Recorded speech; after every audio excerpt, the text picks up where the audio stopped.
Red టీవీలో మీ వ్యాపార ప్రకటనల కోసం ఈ నంబర్ ని సంప్రదించండి 6281747728. హాయ్ వర్స్, వెల్కమ్ టు అవర్ ఛానల్. ప్రస్తుతం మనతో పాటు senior journalist Dama Bala sir ఉన్నారు. వారితో మాట్లాడదాం. నమస్కారం సార్. నమస్తే సార్, ఇవాళతో కవిత గారి కస్టడీ అయితే పూర్తవుతుంది. అయితే ఈ లాస్ట్ రోజు ఆమెని కన్ఫ్రంటేషన్ ఇంట్రాగేషన్ చేస్తారు అన్న ఒక వార్తలు వినిపిస్తున్నాయి కేజ్రీవాల్ గారితో. మరి అలా చేస్తారా, లేకుంటే జైలు కూడా పెడతారా అంటున్నారు. మరి ఏం జరగచ్చు అంటారు సార్? మన కేజ్రీవాల్కి నిన్న 6 రోజులు కస్టడీకి ఇచ్చింది రౌస్ అవెన్యూ కోర్టు. మామూలుగా అయితే అసలు ఈ కేసులో నాకు ఏ రకమైన ఇన్వాల్వ్మెంట్ లేదు, నన్ను విడుదల చేయండి అని కేజ్రీవాల్ పిటిషన్ వేశాడు. కానీ కోర్టు ఈడీ వాదంతో ఏకీభవించి 6 రోజులు ఇచ్చింది. దీని మీద సుప్రీంకోర్టులో కూడా నిన్న అత్యవసర విచారణకు పిటిషన్ వచ్చింది. అక్కడ కూడా అభిషేక్ సంఘ్ మన్వి ఆయన ఆర్గ్యూ చేశారు. అసలు కంప్లీట్గా ఆధారాలు ఉన్నాయని వీళ్ళు చెప్తున్నారు. ఆధారాలు ఉంటే మళ్ళీ కస్టడీకి ఎందుకు అనేది అడుగుతున్నారు. డైరెక్ట్గా ఆధారాలు చూపించి జైలుకే పంపించవచ్చు కదా, మళ్ళీ కస్టడీ ఎందుకు అడుగుతున్నారు. రెండవది, కేజ్రీవాల్ కూడా చిన్న స్టేట్మెంట్ ఇచ్చాడు మీడియాతో. అదేంటంటే ఇది ఖచ్చితంగా ఎలక్షన్ ముందు కావాలని చేయడం అంటే ఇది నన్ను ఎలక్షన్లలో ప్రచారం చేయకుండా ఆపి ఆ రకంగా ఆపు అండ్ ఇండియా కూటమి విజయాన్ని దెబ్బతీయడం కోసం వేసిన స్ట్రాటజీ ఇది అని ఆయన క్లియర్గా చెప్పాడు. ఎందుకంటే వాళ్ళు క్లియర్గా కస్టడీ పిటిషన్లో ఏం రాశారు, ఈయనే ప్రధానమైన ముద్దాయి, అందుకు మా దగ్గర ఆధారాలు ఉన్నాయన్నారు. ప్రధానమనే ముద్దాయిని వాళ్ళకి తెలిసినప్పుడు ఇన్ని రోజులు అరెస్ట్ చేయకుండా ఎలక్షన్ ముందు అరెస్ట్ చేయడంలో వాళ్ళ ఉద్దేశం ఏమి? ముందేమన్నా అరెస్ట్ చేస్తే బెయిల్ వచ్చేస్తుందేమో, ఎలక్షన్ టైంలో ఇతను బయట ఉంటే మనకి ఇబ్బంది అని చేస్తారు అనేది ఆయన ఆరోపించాడు. వాళ్ళ భార్య కూడా దీన్ని ఖండిస్తూ స్టేట్మెంట్ ఇచ్చింది. అట్లాగే కేజ్రీవాల్ కూడా నేను ఎక్కడున్నా నా జీవితం దేశానికి అంకితం, నేను ప్రజల కోసమే పనిచేస్తానని ఆయన కూడా ఇచ్చారు. మరోవైపు ఆయన సీఎంగా కంటిన్యూ అవుతారని ఆప్ ప్రతినిధులు చెప్పారు. దానికి వ్యతిరేకంగా కోర్టులో పిటిషన్ కూడా ఢిల్లీ హైకోర్టులో పిటిషన్ వేశారు వేరే వాళ్ళు. అంటే ఈయన జైల్లో ఉండి ఇట్లా చేయడానికి లేదని. అయితే రాజ్యాంగ నిపుణులు చెప్తున్నది ఏంటంటే రాజ్యాంగంలో కానీ ఎక్కడ ఏమీ లేదు అలాగా జైలు నుంచి నడపకూడదని లేదు. బట్ ప్రాక్టికల్గా అయితే కుదరదు. ఎందుకంటే ఈయన ఫైల్స్ చూడాలి, అనేక మీటింగ్లు వేయాలి, అవన్నీ జైల్లో అలో చేయరు. ఒకవేళ ఆయన ఇల్లే జైలుగా పరిగణించి ప్రత్యేక పరిస్థితుల్లో పెడితే అప్పుడు ఇది సాధ్యమవుతుంది అనేది అంటున్నారు. ఏదేమైనా అది కష్టమే అనేది చాలామంది చెప్తున్నారు. సరే, ఇక కవిత విషయానికి వస్తే కవితది ఈ రోజుతో అయిపోతుంది. కానీ ఈడీ ఇంకా ఎక్స్టెండ్ చేయమని అడుగుతుంది ఈరోజు. ఎందుకంటే ఇటు కవితను కేజ్రీవాల్ను ఇద్దరిని కూర్చోబెట్టుకొని కన్ఫ్రంటేషనల్ ఇంట్రాగేషన్ చేయాలనేది ఈడీకి ఉన్న అండర్స్టాండింగ్.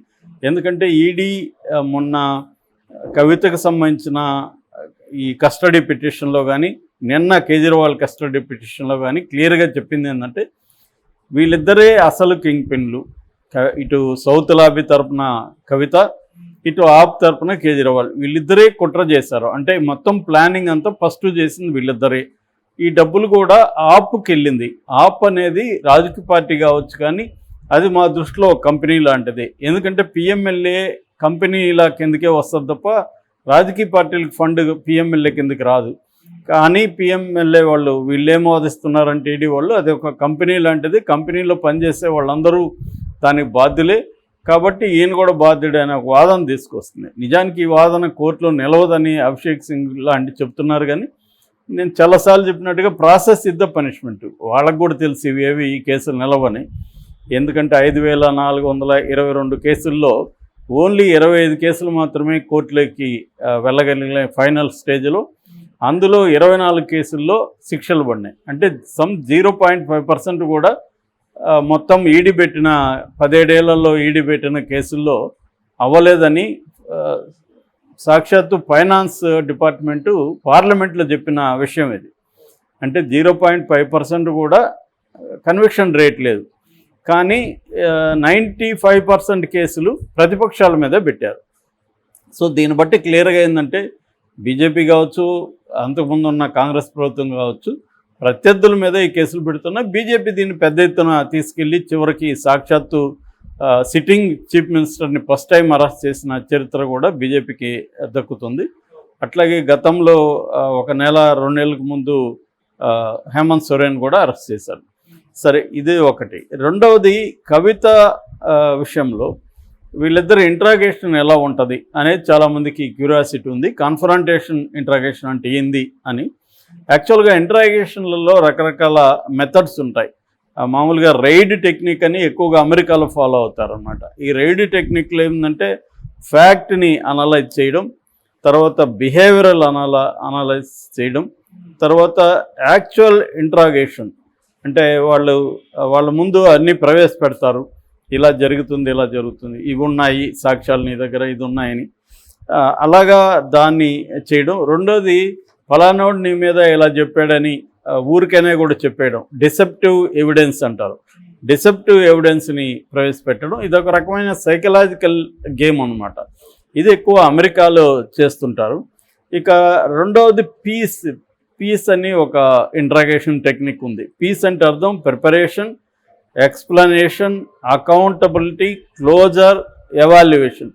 ఈ టెక్నిక్స్ని 5 టెక్నిక్స్ని కలిపి పీస్ అని పిలుస్తారు. ఇది ఎక్కువ యూకేలో అంటే ఇంగ్లాండ్లో ఈ మెథడ్ని చేస్తారన్నమాట.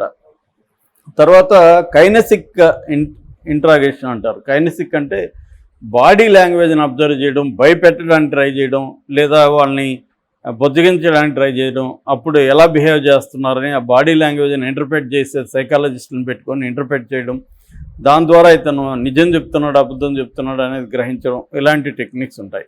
ఇక డైరెక్ట్ ఇంట్రాగేషన్, డైరెక్ట్గా ప్రశ్నలు అడగడం, నువ్వు చేసావా లేదని చెప్పడం. అట్లాగే మ్యాక్సిమైజేషన్ అండ్ మినిమైజేషన్ అంటారు. అంటే నువ్వు ఇప్పుడు ఏదో పెద్ద దొంగతనం చేసావు, నువ్వు చేసింది పెద్ద విషయం కాదు, అదేమి పెద్ద ఎవరైనా నీ ప్లేస్లో అదే చేస్తారు, నీకు ఇబ్బంది కాబట్టి చేసావు అని నీ వైపు నుంచి మాట్లాడుతూ దాన్ని మినిమైజ్ చేయడం, సమస్యని మినిమైజ్ చేస్తూ ఇంట్రాగేట్ చేయడం. మ్యాక్సిమైజ్ అంటే అది పెద్ద ఎత్తున చేయడం. నువ్వు దొంగతనం చేసింది ఎవరు తెలుసా నీకు, ఆయన చాలా పెద్ద జడ్జి గారి బంధువు, నీకు మామూలుగా ఉండదు అసలు, నువ్వు కానీ ఒప్పుకుంటే మేము ట్రై చేస్తాం. ఇలాగా ఒక మ్యాక్సిమైజ్, ఆ ప్రాబ్లమ్ని మ్యాక్సిమైజ్ చేసి వాళ్ళని బెదిరించడం. ఇవన్నీ ఏంటంటే వివిధ దేశాల్లో చేసే మెథడ్స్. మన దేశంలో ఇవేవి చేయరు నాకు తెలిసి. పోలీసులు ఏం చేస్తారు, తీసుకెళ్ళి కొడతారు, కొడితే వాడు చెప్పేస్తాడు. ఇది మన దేశంలో 99% ఫాలో అయ్యేది. కాకపోతే ఇటు సెలబ్రిటీస్ కానీ ఇటు టాప్ పీపుల్ని కానీ కొట్టలేరు కాబట్టి ఇప్పుడు ఈ కేసులో కూడా సాక్షాత్తు కంపెనీ CEO లాంటి చందన్ రెడ్డినే కొట్టారని ఆరోపణలు ఉన్నాయి. ఎంపీ సంజయ్ సింగ్ ఆరోపించాడు కొట్టారని. అట్లాగే సిబిఐ కూడా వివేకానంద రెడ్డి కేసులో ఉన్న ముద్దాయిలు దాదాపు అందరూ కూడా కొట్టారని ఆరోపిస్తున్నారు. కొడతారు వీళ్ళు కూడా, కానీ కేజ్రీవాల్ లాంటి వాళ్ళు కొట్టే అవకాశం లేదు, కవిత లాంటి వాళ్ళు కొట్టే అవకాశం లేదు. సో అందువల్ల వీళ్ళు ఏం చేస్తారంటే ఈ టెక్నిక్స్ని ఫాలో అవుతారు. వీళ్ళకి నిజానికి ఇంట్రాగేషన్ టెక్నిక్స్ అన్నీ కూడా ట్రైనింగ్ ఉంటుంది, ఎలా చేయాలి ఏంటి ట్రైనింగ్ ఉంటుంది, ఎక్స్పీరియన్స్ కోసం చేస్తారు.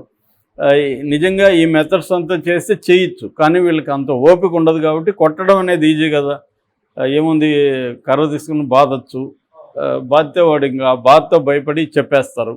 అందుకని వాళ్ళు ఎంత టెక్నికల్గా ఎందుకు మనం చేయాలి, చేస్తూ ఉంటే వాళ్ళు చెప్పరు. సో ఇవి విసుగు ఎందుకు ఇది అని వీళ్ళు ఏం చేస్తారంటే మన వాళ్ళంతా ఇదే మెథడ్ చేస్తారు.